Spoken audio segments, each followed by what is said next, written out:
जतच्या पाणी प्रश्नावर मोठा निर्णय. म्हैसाळ योजनेचे सर्व पंप सुरू. 8 दिवसात अहवाल. मंत्री राधाकृष्ण विखे. आमदार सुरेश खाडे यांच्या मागणीनुसार म्हैसाळ उपसा सिंचन योजना सुरू करण्यात आली. सुरुवातीला या योजनेमधील 14 पंप सुरू केले होते. मात्र आता सर्वच पंप सुरू करण्याच्या सूचना देण्यात आल्या आहेत, अशी माहिती जलसंपदा मंत्री राधाकृष्ण विखे यांनी दिली. म्हैसाळ योजनेची पाहणी केल्यानंतर मंत्री राधाकृष्ण विखे पाटील हे पत्रकारांशी बोलत होते. यावेळी आमदार सुरेश खाडे, आमदार गोपीचंद पडळकर, माजी खासदार संजय पाटील, ज्येष्ठ नेते दीपक बाबा शिंदे, राजेंद्र नागरगोजे, बेडकचे सरपंच उमेश पाटील आणि सरपंच तानाजी पाटील उपस्थित होते. पावसाअभावी आणि धरणांमध्ये पाणीसाठा कमी असल्याने गेल्या महिन्यात गंभीर परिस्थिती निर्माण झाली होती.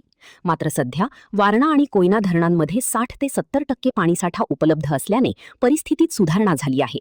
या पाण्याच्या माध्यमातून तलाव आणि बंधारे भरून घेण्याचे नियोजन करण्यात येत आहे. म्हैसाळ योजनेतील अनेक पंपांचे आयुर्मान संपले असून जत तालुक्यात आणखी 25,000 हेक्टर क्षेत्र सिंचनाखाली आणण्याचे उद्दिष्ट आहे. त्यामुळे विद्यमान पंप बदलणे किंवा कमी खर्चात त्यांची कार्यक्षमता वाढविणे शक्य आहे का, याचा अभ्यास केला जात आहे.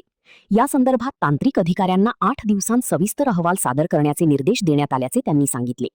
अहवालानुसार पुढील निर्णय घेऊन योजनेची क्षमता वाढविण्याचा प्रयत्न केला जाईल, असेही त्यांनी स्पष्ट केले. महान कार्य न्यूजसाठी आदी माने, मिरज. माननीय खाडे साहेबांच्या मागणीप्रमाणे आता ह्या योजना सुरुवात केलेली आहे. आता प्रथमतः 14 पंप सुरू आहे.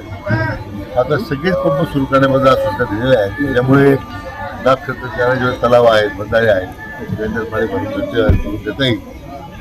आणि सुरुवातीच्या काळात तर मोठे गंभीर प्रश्न समोर उभा होता की पाऊस नसल्यामुळे धरणामध्ये पाणी नव्हतं.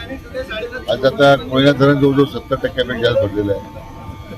60% पर्यंत आता वारणा गेलेला आहे. मला वाटतं असा जर इन्फो झाला पाण्याचा तर धरण लवकर भरतं.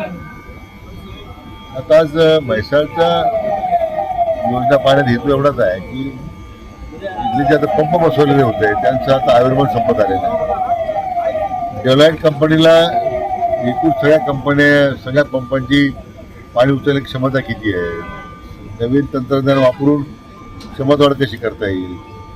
पुन्हा या म्हैसाळच्या वरती विस्तार योजना जी आणखी 25,000 एकराची तिला पाणी द्यायचं आहे. मग ते पाणी कसं आपण देऊ शकणार आहोत, जी गोपीचंद पडळकर साहेबांची मागणी आहे. असं एकूण त्याला विचार करता सुद्धा मी धावती भेट दिली याला की जर अधिकाऱ्यांना तो अहवाल मी पुढच्या वेळेस बोलवलं आहे प्रेझेंटेशन करण्यासाठी.